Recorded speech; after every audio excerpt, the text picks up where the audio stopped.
எல்லாருக்கும் வணக்கம். இன்னைக்கு வந்து மெடிக்கல் எக்ஸ்பர்ட்ஸ் 7வது மீட்டிங் இன்னைக்கு கண்டக்ட் பண்ணியிருந்தாங்க. இந்த மீட்டிங்கில் ஒரு 2 hours நாங்கள் எல்லாரும் இண்டிவிஜுவலாக எங்களோட வியூஸ் சொல்லியிருக்கோம். இதில் வந்து டாக்டர் சாமியா ஜெனேவாலேருந்து கூட ஜாயின் பண்ணாங்க. இப்போ வந்து ப்ரீவியஸ் மீட்டிங்ஸில் எங்களோட ஒரு இம்பார்ட்டன்ட் சஜஷன் என்னன்னா டெஸ்டிங் இன்க்ரீஸ் பண்ணணும். அது வந்து கவர்மெண்ட் நல்லா எங்களோட சஜஷன் அக்செப்ட் பண்ணியிருக்காங்க. சென்னையில் வந்து இப்போது 10,000 கிட்டே டெஸ்ட் பண்ணுறாங்க. ஸோ அது ஒரு நல்ல இனிஷியேட்டிவ். அதே மாதிரி ஓவரால் தமிழ்நாடுலேயும் டெஸ்டிங் இம்ப்ரூவ் ஆகிருக்குது. நியர்லி அபவுட் ஒரு 32,000 டெஸ்ட் நடக்குது. நம்மளுக்கு ஏன் டெஸ்டிங் முக்கியம்னா டெஸ்டிங்னால தான் நம்ம அர்லி டயக்னோசிஸ் பண்ண முடியும். யாருக்கு அறிகுறி இருக்கா அவங்களுக்கு நம்ம சீக்கிரமாக கண்டுபிடிச்சானா காப்பாற்ற முடியும், அவங்களுக்கு கரெக்டான ட்ரீட்மெண்ட் கொடுக்க முடியும். இதில் வந்து பார்த்திங்கன்னா இது வரைக்கும் நம்ம எல்லோரும் சென்னை பற்றி தான் பேசிகிட்டு இருக்கோம்.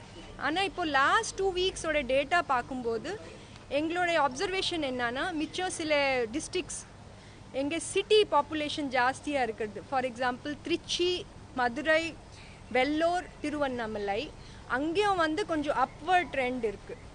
அதே மாதிரி அங்கே டப்ளிங் டைமும் குறைஞ்சிச்சு.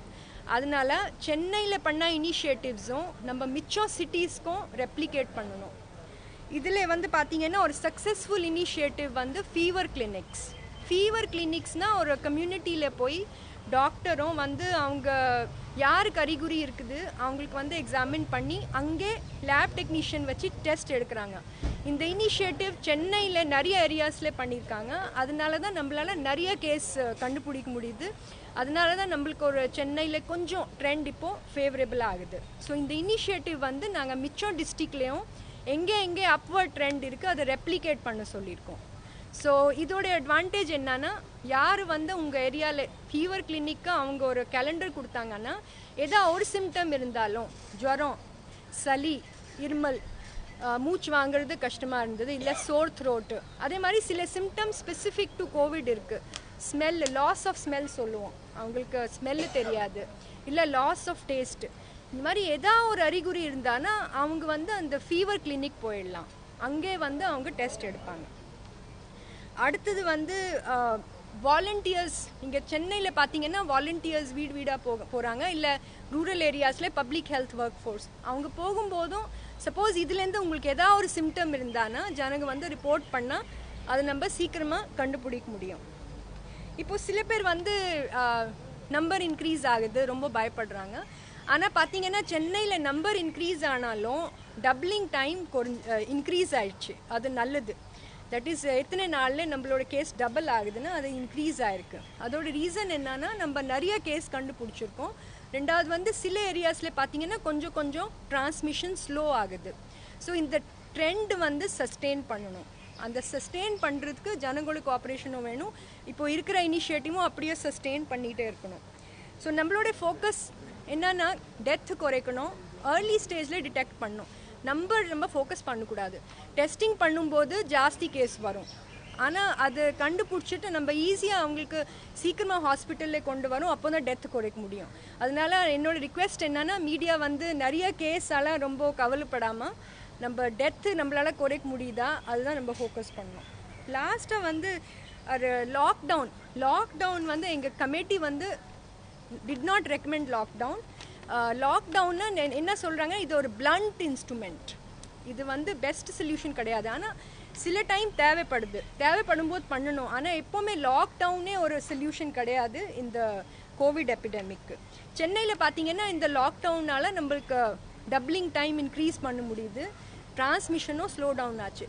ஆனால் இதோட அர்த்தம் என்ன, லாக்டவுன்லேயே நம்ம எப்போவுமே இருக்க முடியாது. நம்ம என்ன பண்ணோன்னா சில இண்டிகேட்டர்ஸ் WHO இல்லை நாங்களும் ரெக்கமெண்ட் பண்ணுறோம். அந்த இண்டிகேட்டர்ஸ் வச்சு ஒரு டிஸ்ட்ரிக்டோட ஒரு பர்டிகுலர் தாலுக் ஒரு ஏரியாவோட சிச்சுவேஷன் அசஸ் பண்ணணும். அதில் நிறைய ஃபேக்டர்ஸ் இருக்குது. ஃபார் எக்ஸாம்பிள் கேஸ் க்ரோத் எப்படி இருக்குது, நம்பர் ஆஃப் டெத்ஸ் எப்படி இருக்குது, doubling time, test positivity, test பண்ணுறோன்னா அதில் எத்தனை பேருக்கு பாசிட்டிவாக வருது, பெட் ஆக்குபென்சி அந்த டிஸ்ட்ரிக்டில் வந்து ஒரு 70% கிட்டே இருக்கணும், அதுக்கு மேலே போகக்கூடாது. அப்போது நம்மளுக்கு அந்த ரிசர்வ் பெட் எப்போவுமே இருக்கணும். இந்த மாதிரி எத்தனை கான்டாக்ட்ஸ் நம்ம ஒரு கேஸ்க்கு கண்டுபிடிக்கிறோம், இதெல்லாம் இண்டிகேட்டர் வச்சு ஒரு டிஸ்ட்ரிக்டோட சிச்சுவேஷன் அசஸ் பண்ண முடியும். அந்த அசஸ்மெண்ட் பண்ணிவிட்டு எந்த ஏரியாவில் நம்மளுக்கு ஒரு ட்ரெண்ட் வந்து ஒரு நல்லா இல்லை அந்த மாதிரி ஏரியாவில் வந்து ரெஸ்ட்ரிக்ஷன்ஸ் இன்க்ரீஸ் பண்ணலாம். எல்லா ஏரியாவுக்கே லாக்டவுன் பண்ணும் அவசியமே இல்லை. அந்த ஏரியாஸில் வந்து ரெஸ்ட்ரிக்ஷன்ஸ் இன்க்ரீஸ் பண்ணி அங்கே ஃபீவர் கிளினிக் வச்சு நிறைய கேஸஸும் அவங்களோட கான்டாக்ட்ஸும் நம்ம ஐடென்டிஃபை பண்ண முடியும். அதே மாதிரி நாங்கள் எல்லோரும் என்ன ஃபீல் பண்ணுறோன்னா பப்ளிக் டிரான்ஸ்போர்ட்னால கொஞ்சம் டிரான்ஸ்மிஷன் இன்க்ரீஸ் ஆகிருக்கு நிறைய டிஸ்ட்ரிக்டில். ஸோ பப்ளிக் டிரான்ஸ்போர்ட் கண்ட்ரோல்லே வச்சுக்கணும். அதே மாதிரி கேதரிங்ஸை அலோவ் பண்ணக்கூடாது. So hand over to sir for the ஐசிஎம்ஆர்ல வந்து அவங்க முடிச்சிடுவாங்க. ரேபிட் ஆன்டிஜன் டெஸ்ட் வந்து நீங்க ரெக்கமெண்ட் பண்ணிருக்கீங்களா? ஐசிஎம்ஆர் சொல்லிருக்காங்களே பண்ண சொல்லி. இது நான் ஆன்சர் பண்ணிடுறேன் சார். இது வந்து ரேபிட் ஆன்டிஜன் டெஸ்ட் நம்மளுக்கு தேவையில்லை. ஏன்னா நம்மளுக்கு RT-PCR கெப்பாசிட்டியே நல்லா இருக்கு. அதுதான் பெஸ்ட். சப்போஸ் நீங்க ரேபிட் ஆன்டிஜன் டெஸ்ட் பண்ணாலும் நெகட்டிவ் ஆனா திருப்பி RT-PCR தான் பண்ணணும். ரிப்போர்ட் வருது மேடம். இல்ல சார் சொல்லிருக்காங்களே நம்மளுக்கு எங்கே நம்மளுக்கு RT-PCR கெப்பாசிட்டி சஃபிஷியண்டா இருக்குது அங்கே வேற எந்த டெஸ்டிங்கும் தேவையில்லை. ஐ திங்க் திருப்பி வற்புறுத்த என்ன விரும்புகிறேன்னா நிறைய பேர் இன்னும் பயப்படுறாங்க இந்த கோவிடை பற்றி. 80% மேலே இந்த இன்ஃபெக்ஷன் ரொம்ப மைல்டான இன்ஃபெக்ஷன். ஸோ யாருக்கு சிம்டம்ஸ் ஏதாவது ஒரு சிம்டம் இருந்தால் கூட அவங்க சொன்ன மாதிரி தயவு செஞ்சு தனிமைப்படுத்திக்கணும். Isolate yourself. டெஸ்டிங்க்கு ஒரு நாள் லேட் ஆனால் கூட ரிப்போர்ட் வரத்துக்கு 2 நாள் ஆனால் கூட நிறைய பேர் வந்து அந்த 2-3 நாளில் வியாதி பரவறதுக்கு நேரிடுறது. ஸோ மேக் ஷுர் இந்த சிம்டம்ஸ் ஆரம்பித்த உடனே ஐசோலேட் பண்ணணும். ரெண்டாவது இப்போ கேசஸ் அதிகரிக்கும் போது நம்ம வந்து இப்போ வந்து ட்ரீட்மெண்ட் மேலே கான்சென்ட்ரேட் பண்ணுறது அவசியம். இப்போ லாஸ்ட் ஒரு 2-3 வாரத்திலேயே நிறைய டெவலப்மெண்ட்ஸ் ஆகிருக்கு இந்த நோயை ட்ரீட் பண்ணுறதுக்கு. ஸ்டடீஸ் பண்ணி ஸ்டீராய்ட்ஸ் வந்து ஹெல்ப் பண்ணுன்னு சொல்லியிருக்காங்க. சில விதமாக ஆன்டி வைரஸ் ஹெல்ப் பண்ணுன்னு சொல்லியிருக்காங்க. ரத்தத்தை கிளாட்டிங்கை கம்மி பண்ணுறதுக்கு மருந்து கொடுக்குறோம். ஸோ இதெல்லாம் இப்போ ரீசெண்டாக லாஸ்ட் 2-3 வீக்ஸில் ஏற்பட்ட இம்ப்ரூவ்மெண்ட்ஸ். ஸோ இந்த ட்ரீட்மெண்ட் முறைகளெல்லாம் ஸ்டாண்டர்டைஸ் பண்ணி கிளினிக்கல் பாத்வே இல்லாட்டா ப்ரோட்டோகால் மாதிரி பண்ணி எல்லாரும் ஹாஸ்பிட்டல்ஸ் எல்லா கவர்மெண்ட் ப்ரைவேட் எல்லா வித ட்ரீட்மெண்ட் ஏரியாஸ்க்கும் நாங்கள் சர்க்குலேட் பண்ணுறதுக்கு பிளான் பண்ணியிருக்கோம் இங்கே எக்ஸ்பர்ட் கமிட்டியிலேருந்து. ஸோ ஸ்டாண்டர்ட் ட்ரீட்மெண்ட் இருந்தால் எப்படி ஒரு பேஷண்ட் வந்த உடனே ஆக்சிஜன் ரொம்ப அவசியம். அவனுக்கு ஆக்சிஜன் சேச்சுரேஷன் எல்லாரும் செக் பண்ணோம். ஹோம் ஐசோலேஷனில் இருக்கிறவங்களுக்கும் இப்போ கவர்மெண்ட் வந்து ஆக்சிமீட்டர்னு சொல்லுவோம். அந்த ஆக்சிஜன் லெவலை செக் பண்ணுறதுக்கு பீரியாடிக்காக பண்ணுறது ரொம்ப அவசியம். யாருக்கு வந்து 94% விட கம்மியாக போச்சுன்னா அது வந்து உடனே ஹாஸ்பிட்டல் அணுகணும். ஸோ அந்த மாதிரி சில ஸ்டாண்டர்ட் பேசிக் ரிக்குவயர்மெண்ட்ஸ் எல்லாம் நாங்கள் கவர்மெண்ட்டுக்கு எடுத்து சொல்லி அது இப்போ இனிமேல் எல்லோரும் IMAக்கு மற்ற இதுக்கும் எல்லாம் சர்க்குலேட் பண்ணுறதுக்கு பிளான் இருக்குது. ஸோ தயவு செஞ்சு திருப்பியும் சொல்கிறேன், ப்ரெஸ்ஸும் ஒத்துழைக்கணும். எல்லா பப்ளிக்கும் மாஸ்க் அணியாமல் தயவு செஞ்சு வெளியில் வராதிங்க. ஸோ இந்த சின்ன விஷயம் பண்ணுறதுனாலேயே எப்படி நம்ம சீக்கிரமாக ப்ராப்ளம் இருக்கும்போது ஐசோலேட் பண்ணிக்கணும். டெஸ்ட் பண்ணி தேவை இருந்தால் கவர்மெண்ட்டு இல்லாட்டா கார்பரேஷன் சொல்கிற மாதிரி ஃபெசிலிட்டி குவாரண்டைன் பண்ணணும். இந்த மாதிரி பண்ணுறதுனாலேயே கூடிய சீக்கிரம் இந்த நோயை நம்ம தவிர்த்துக்கலாம். இந்த கடந்த 1 வீக்ல டெத் ரேட்டும் ரேஷியோவும் அதிகரிச்சிருக்கு. அதை பற்றி ஏதாவது பேசுங்க. கேசஸ் இன்க்ரீஸ் ஆகும்போது இது ஒரு நார்மலான ஒரு விஷயந்தான். அது திருப்பியே சொல்கிறேன், இதை பார்த்து பயப்படுறதுக்கு அவசியம் இல்லை. பட் இது நம்ம என்ன பண்ணுறதுனால இன்னும் கம்மியாக்கணுமோ அதுக்கெல்லாம் நாங்கள் பரிந்துரைச்சிருக்கோம். சென்னை, காஞ்சிபுரம், திருவள்ளூர், செங்கல்பட்டு முழு ஊரடங்கு கொடுத்தல சார், எந்த அளவுக்கு பலன் அளிச்சிருக்கு சொல்லுங்க.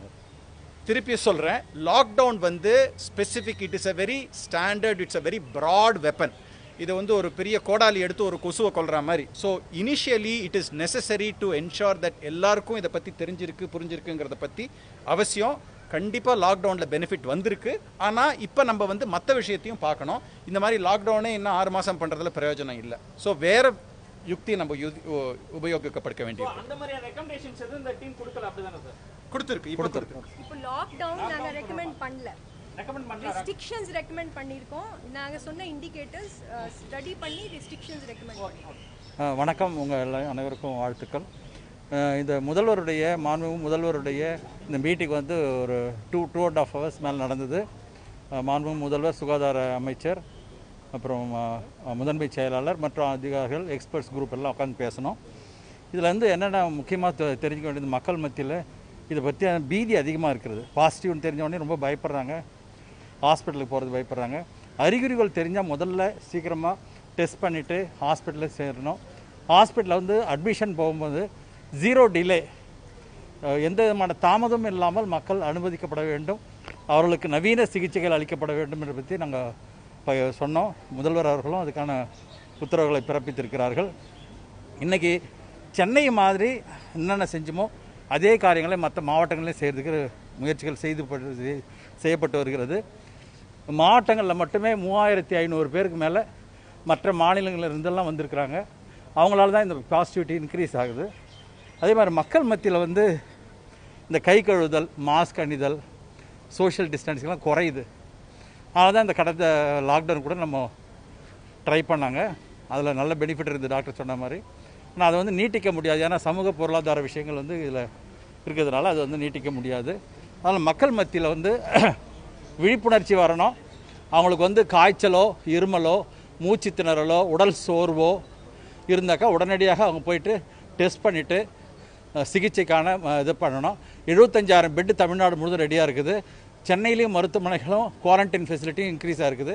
நீங்கள் முதல்ல உங்களுக்கு நோய் இருந்தால் உடனடியாக போய் நம்முடைய மாநகராட்சியினுடைய டெஸ்டிங் சென்டரில் போய் டெஸ்ட் பண்ணிவிட்டு சிகிச்சை பெற வேண்டும் என்று நாங்கள் விரும்புகிறோம்.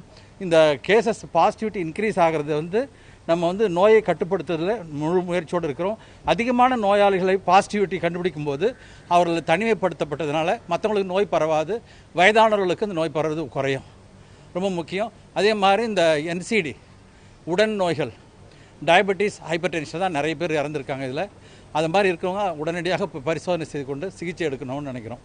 அதனால் இந்த நிபுணர் குழுவில் நாங்கள் சொன்ன விஷயங்கள் வந்து மக்கள் மத்தியில் போய் சேரணும், மக்கள் அதை பின்பற்றணும். நோயிலிருந்து நாம் சீக்கிரம் விடுதலை ஆக வேண்டும் என்பது எங்களுடைய வேண்டுகோள். நன்றி. இப்போ இந்த 3 months இருக்குல்ல சார், இப்போ மார்ச் 24லேருந்து இப்போ வரைக்கும் இன்னைக்கு தேதி வரைக்கும் வந்து நம்ம லாக்டவுன் வந்து இம்போஸ் பண்ணிருக்கோம். நிறைய இடங்கள்ல வந்து 140%. ஆனாலுமே வந்து இந்த கேசஸ் வந்து இன்க்ரீஸ் ஆகிட்டே இருக்குது. அதுக்கு மிக முக்கியமான ஸ்பெசிஃபிக் ரீசன் என்ன? பொதுமக்களுடைய ஒத்துழைப்பு இல்லையா? அது நம்ம டெஸ்ட் பண்ண அதிகமான எண்ணிக்கையிலேருந்து பாசிட்டிவிட்டி இன்க்ரீஸ் ஆகும். ஏன்னா பாசிட்டிவிட்டி இன்க்ரீஸ் ஆகிறத நம்ம கண்டுபிடிக்க அவர்களை தனிமைப்படுத்த நம்முடைய இறப்பு சதவீதம் குறையும். நம்முடைய முக்கியமான நோக்கம் என்னவாக இருக்கணும்னா பாசிட்டிவிட்டி இன்க்ரீஸ் ஆகிறத பற்றி பயப்படாமல் இறப்புகள் குறைக்கணுன்றது தான் நம்முடைய முக்கியமான விஷயம். இந்த அரசாங்கம் எடுத்த முயற்சிகள், எங்களுடைய நிபுணர் குழுவில் சொன்ன கருத்துக்கள் எல்லாமே ஏற்கப்பட்டது. மக்கள் மத்தியில் பாசிட்டிவிட்டி இன்க்ரீஸ் ஆனாலும் இறப்புகள் குறைஞ்சி தான் இருக்குது. டெத் ரேட் வந்து இந்தியாவில் நமக்கு தான் ரொம்ப கம்மியானது என்பது சொல்லிக்கொள்ள விரும்புகிறேன். அது தேவையான உபகரணங்கள் எல்லா மருத்துவமனையிலும் கொடுத்தாச்சு. நம்மகிட்ட நிறைய டெஸ்டிங் இருக்குது. இந்தியாவிலே அதிகமான டெஸ்ட் பண்ணது வந்து நம்ம தான். 11 லட்சம் டெஸ்ட் நம்ம பண்ணியிருக்கிறோம். இந்தியாவில் அதிகமான டெஸ்ட் அதுதான். அதே மாதிரி டெத் ரேட் நம்ம தான் கம்மி. அதனால் எல்லா மருத்துவமனைகள்லையும் உயர்தரமான அமெரிக்காவில் யூஸ் பண்ணுற அதே ட்ரக்ஸ் வந்தாச்சு. அந்த ட்ரக்ஸை வந்து ஒரே யூனிஃபார்மாக எல்லா பேஷண்ட்டுக்கும் கொடுக்கணும்னு சொல்லியாச்சு. அந்த மருத்துவ நிபுணர் குழுவில் வந்து சிகிச்சை முறையை கூட ஒரே மாதிரியாக எல்லா மருத்துவங்களும் கொடுக்கறதுக்கான ஏற்பாடுகளை செய்திருக்கிறாங்க. அதோட ரீசன் நீங்கள் கேட்டீங்க இல்லையா, ஏன் கேஸ் பார்த்தீங்கன்னா மேக்ஸிமம் சிட்டிஸில் கேசஸ் இன்க்ரீஸ் ஆகுது. அதோட ரீசன் என்னன்னா சிட்டிஸில் நம்ம நிறைய கன்ஜஸ்டட் ஏரியாஸ் இருக்குது. அங்கே வந்து ஒரு சின்ன ஏரியாவில் பார்த்தீங்கன்னா நிறைய ஜனங்க இருக்காங்க. அதனால டிசீஸ் ஈஸியாக ஸ்ப்ரெட் ஆகுது. அதனால தான் வந்து இந்த மாதிரி ஃபீவர் கிளினிக் வச்சு அங்கே இருக்கிறது பேஷண்ட் நம்ம சீக்கிரமாக கண்டுபிடிச்சானா குறைக்கலாம். இது வந்து கேஸ் இன்க்ரீஸ் ஆகிறதுக்கு ரீசன் என்னன்னா ஜனங்களுக்கு வந்து ஒரு மைல்டு சிம்டம் இருக்கும்போது அவங்க சீரியஸாக எடுக்க மாட்டாங்க. அவங்க இது என்ன ஒரு சின்ன ஜுரம் தானா, இது ஒரு சளி தானா, ஆனால் அவங்க அந்த ஏரியாவில் மூவ் பண்ணிகிட்டே இருக்கும்போது அவங்க மிச்ச பேருக்கு ஸ்ப்ரெட் பண்ணி விட்டுருவாங்க. லாக்டவுன் இருந்தாலும் சில கன்ஜஸ்டட் ஏரியாவிலே ஜனங்க மூவ் பண்ணுவாங்க. அவங்க ஃப்ரெண்ட்ஸ் கூட, அவங்க ரிலேட்டிவ்ஸ் கூட அவங்க மீட் பண்ணிகிட்டே இருக்கும்போது நீங்கள் அந்த டிரான்ஸ்மிஷன் குறைக்க முடியாது. ஸோ யார் சிம்டமேட்டிக்காக இருக்காங்க அவங்க வந்து சீக்கிரமாக ஒரு போய் டெஸ்ட் எடுத்தால் தான் நம்மளால் இந்த பிரேக் த செயின் சொல்லுவோம். ஸோ அந்த செயின் நம்ம தான் பிரேக் பண்ணணும். கவர்மெண்ட் எவ்வளோ எஃபர்ட் எடுத்தாலும் நம்ம வந்து போய் நம்மளோட சிம்டம் சீரியஸாக எடுக்கலைன்னா we can not break the chain.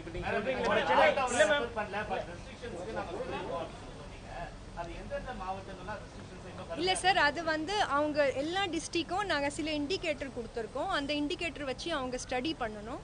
அதை வச்சுட்டு அவங்க டிசிஷன் எடுப்பாங்க. அந்த கவர்மெண்ட் டிசைட் பண்ணுவாங்க. இந்த வீடியோ உங்களுக்கு பிடிச்சிருந்தா ப்ளீஸ் லைக் அண்ட் ஷேர் பண்ணுங்க. மறக்காம எங்க சேனலை சப்ஸ்கிரைபும் பண்ணுங்க.